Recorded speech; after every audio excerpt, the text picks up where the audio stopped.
And the follow-up question is around that simulation based on the communication. So I have a question. Can you give some example of communication? Say you are sending an email to Joe.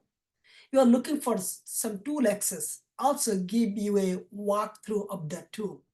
So how you'll communicate? You can give me 3 examples, maybe the email communication, maybe the chat communication, or maybe you are giving a call. So 3 different examples you can, any of the approach you follow, because this is the something you need, how you actually study your communication. Any of the method you can follow. Of course. Again, this is important. Earlier, we talked about one-on-ones and icebreakers. This is why you never know who you have to reach out to for something. And if you're a nobody, they will not prioritize when you are asking for help, or they won't even know who you are. And sometimes companies or teams are so big. So if some random person asks for something, sometimes they think they're not even a part of the company. Maybe it's a spam email. So before this, make sure you have your one-on-one set up with people and they have an idea of who you are. Next, that's when the urgency of work comes in, and you have to send an email. It has to be clear, it has to be effective, and it has to be convincing.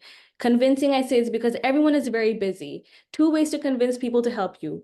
First is because what impression they have of you. If they kind of like you and they know you're a nice person, it's nice to work with you, they already have that positive impression. Second, how you formulate your communication is what will convince them that, okay, this is urgent, this is important, this is required and of value to the work we're all doing. So let's say I am texting and chat. You also have to understand how to communicate for each form of communication. In chats, no one has time to read long paragraphs. You want to be concise and precise and to the point. You want to say, hey, Joe, how's it going? I am working on this project and it's very important for me to get a walkthrough of this tool to get started on all my tasks that I have set up and that are due soon. When at your convenience, whenever it works, can you please set up a call with me and please provide me with a walkthrough so I can understand better and get to work? Hope this works out. Thank you. Here in a chat, no one has time. Everyone's chat notifications are constantly going off, especially if they're important people or people who everyone's trying to get a piece of, because some engineers know everything. And usually those are the kind of people you'll have to reach out to for help. You want to be to the point, you want to be clear, you want to be concise, and you want to be convincing. That's why in that little chat, you also mentioned why you need it. Oh, I'm working for this. I need to urgently understand this so I can get started with this because it's due at a certain time to get this project rolling. That was you being convincing. You kept it short and to the point. That was you being concise and precise. And you just get it across to, let's say, Joe. And, before any communication, it's nice to just check in on them a little bit. You can't just go to someone and pretend like you're only here because you want something from them, even if that is the truth. Start everything with, hey, Joe, how's it going? Or, hey, Joe, hope things are going well. Or, hey, Joe, hope work has been treating you well. It's nice to start like that. You want to show that you care about this individual too, who's giving you their precious time, and not just make it feel like you're only reaching out when they're needed, even if that is the truth sometimes. Let's say it is an email.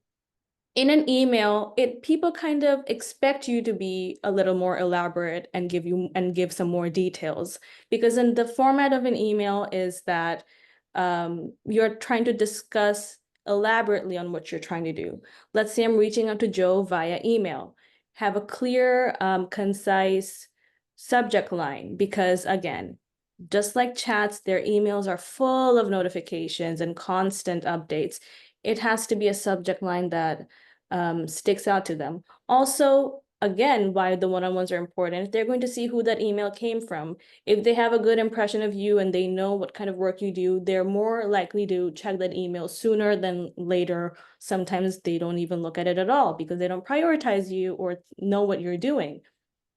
In an email, you have to say, hi, Joe, hope things are going well on your end.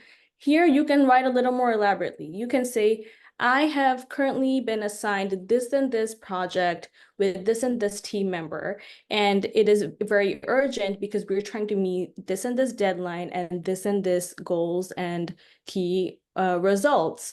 Before I get started, I know we have taken on a new technology in our stack. or have started implementing a new method in our, let's say, deployments.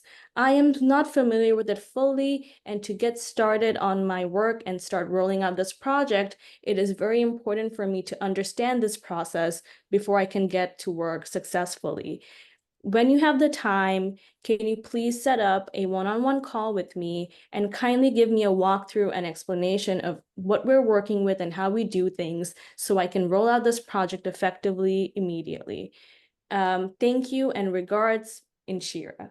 Here you are allowed to give a little more detail. That is also probably what they want, because again, you cannot just tell people, hey, do this and this for me. They have no idea. For every little task, I know we've heard this in Teams for You too. Requirements. What are the requirements for the task? What are the requirements for what you're building? Everyone would want to know. No one will even get started without even having this background knowledge, because no one can help you if they do not know. So it's important to mention the who, what, where, when, and why in all of your communication. Let's say if it's on a one-on-one meeting here, no one has, again, meetings are very valuable. No one wants to set up random, pointless meetings for no reason. People are always busy. You always want to keep your communication clear and effective. Here, it's going to be more of a conversation. First, you start with, hey, Joe, how are you? Hope things are going good. I really quickly needed help with something. Do you have a moment to talk about it? If they say yes, okay, good, go. I have been assigned this project and I need to get an understanding of blah, blah, blah tool to get started and have this project rolling out, because we are trying to meet an urgent deadline and really send up our key results and meet our objectives. Do you think you can help me out with this? If they say yes, okay, awesome. This is the tool I need. What would really help me is probably a walkthrough and an explanation of how we use this effectively so I can get to work effective immediately. If they agree, then you can get started then and there, or you can agree on a scheduled call sometime later that they agree to. It is always very important to be respectful of people's time and efforts, because everyone is busy and you want to be very clear and concise and understand the method of communication across all channels of communication. You have to understand how to chat with people. You have to understand how you speak with people. You have to understand how you professionally email people and maintain those communications. Because time and again, communication is key. It will consistently show you that that is what people are measuring you with. Thank you. Thank you very much. Very deep.